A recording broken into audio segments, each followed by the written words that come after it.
bersama saya lagi, Alfa Hafiz Amin. Okey rakan-rakan, hari ini saya ingin cerita topik topik agak menarik lah pada pagi ini bagi saya. Topiknya scammer. Topiknya scammer.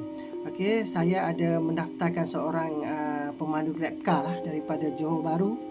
Semalam baru aktif akaun dia aktif lebih kurang jam 5 petang. Dan terus dia buat GrabCar pada hari tersebut. Dan malangnya rakan kita ni pada hari tersebut dia hampir terkena scam.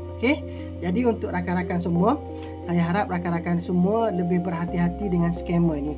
Jadi untuk scammer ni, biasanya scammer ni, untuk makluman rakan-rakan, scammer ni biasanya tidak tinggal di Malaysia lah. Biasanya scammer ni daripada Indonesia.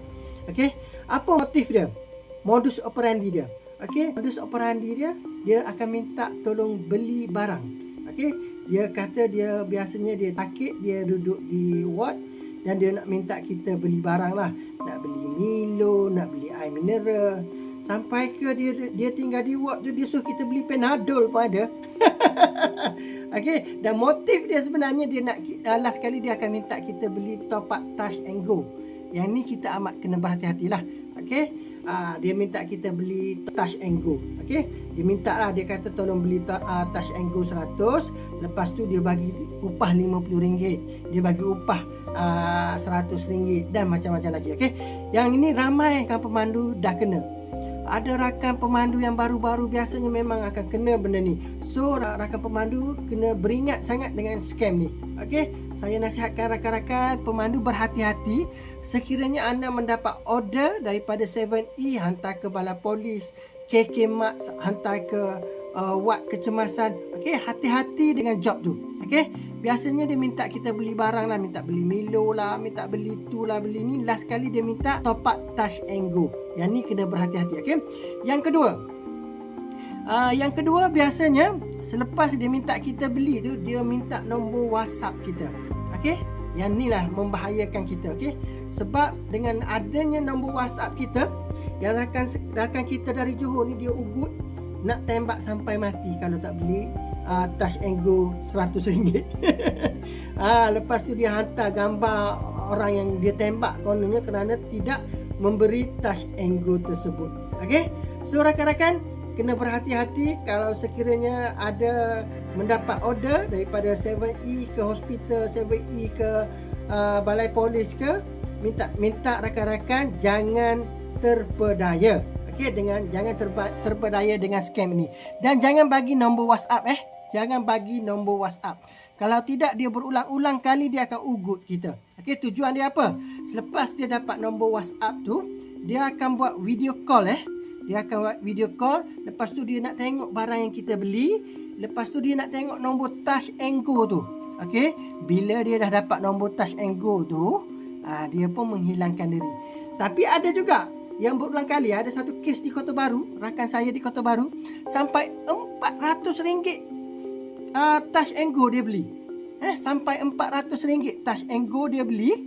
Sebab apa? Dia kata kalau nak yang 100 tu tolong tambah lagi 50. Lepas tu bila beli 50, dia minta lagi kalau nak 100.5 tu tambah lagi 100. Kalau nak lagi tambah 50. Last sekali dia habis duit. Dia baru call saya. Dia kata dia tiba-tiba rasa macam kena pukau macam tu. So rakan-rakan semua, rakan-rakan pemandu semua, saya harap rakan-rakan pemandu semua lebih berhati-hatilah dengan scammer ni. Dan cuba-cuba beringatlah tentang order minta beli barang. Dan kita perlu ingat, kita sebagai pemandu GrabCar, kita hanya bawa orang sahaja. Bukan tugas kita untuk membeli barang.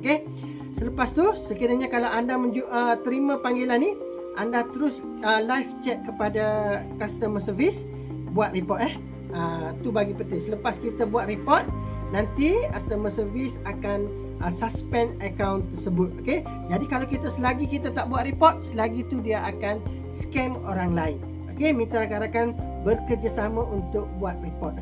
Semua rakan-rakan harap rakan-rakan jelas dia punya modus operandi dia macam mana. Yang utama sekali dia minta PIN Touch and Go.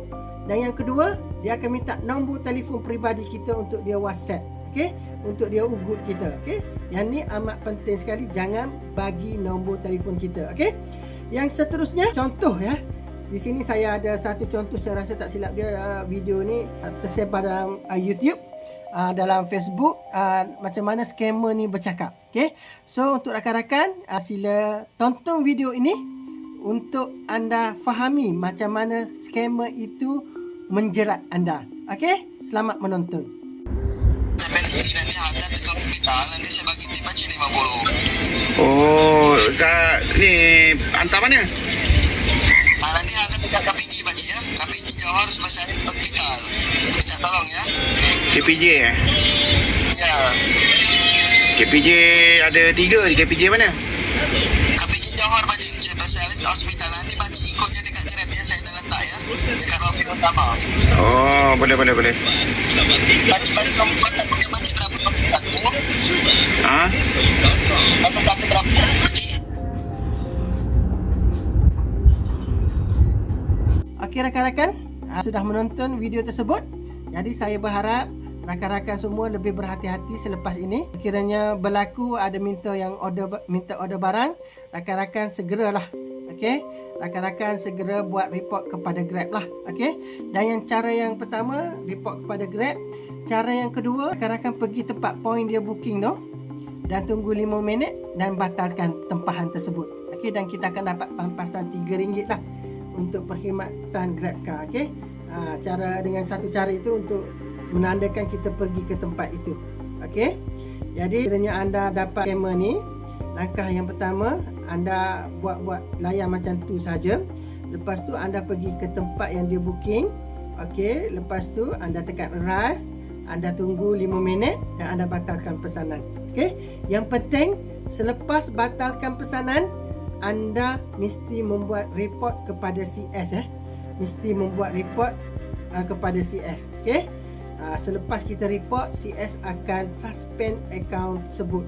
Ya, selagi kita tidak report, selagi itulah dia akan scam rakan-rakan pemandu yang lain.